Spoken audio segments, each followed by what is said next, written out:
Hi friends అందరికీ ఈరోజు మనం ఎంతో టేస్టీగా దొండకాయ అంటే ఇష్టం లేని వాళ్ళు కూడా ఇలా ఒక్కసారి దొండకాయ ఫ్రై చేసి చూడండి. సైడ్ డిష్కి చాలా బాగుంటుంది.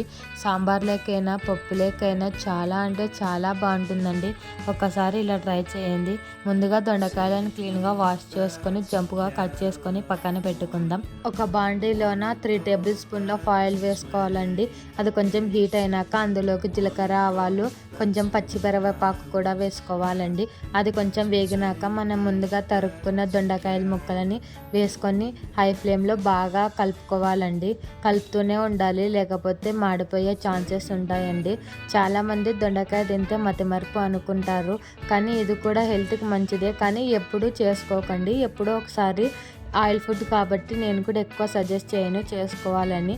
ఎప్పుడో ఒకసారికి అయితే చాలా బాగుంటుందండి ఈ దొండకాయ ఫ్రై.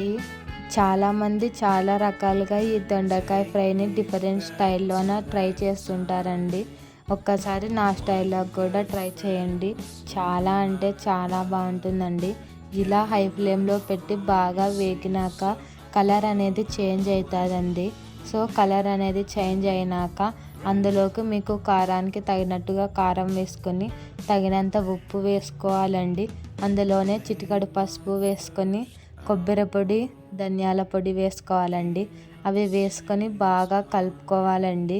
ఇక్కడ నేను ఎండు కొబ్బరి పొడి వేసుకున్నాను. సో అలా వేసుకొని బాగా కలిపేసుకొని సైడ్ డిష్కి తింటే చాలా చాలా అంటే చాలా బాగుంటుందండి. ఒక్కసారి ఇలా ట్రై చేసి మీకు ఎలా వచ్చిందో కామెంట్ చేయండి. మీకు ఈ వీడియో నచ్చినట్లయితే లైక్ చేయండి, షేర్ చేయండి, సబ్స్క్రైబ్ చేయండి. మీకు ఏమన్నా వంటకాలు చేయాలి అనుకుంటే నా ఛానల్లో కామెంట్ చేయండి. నేను ఖచ్చితంగా చేసి చూపిస్తాను. Thanks for watching this video. Subscribe.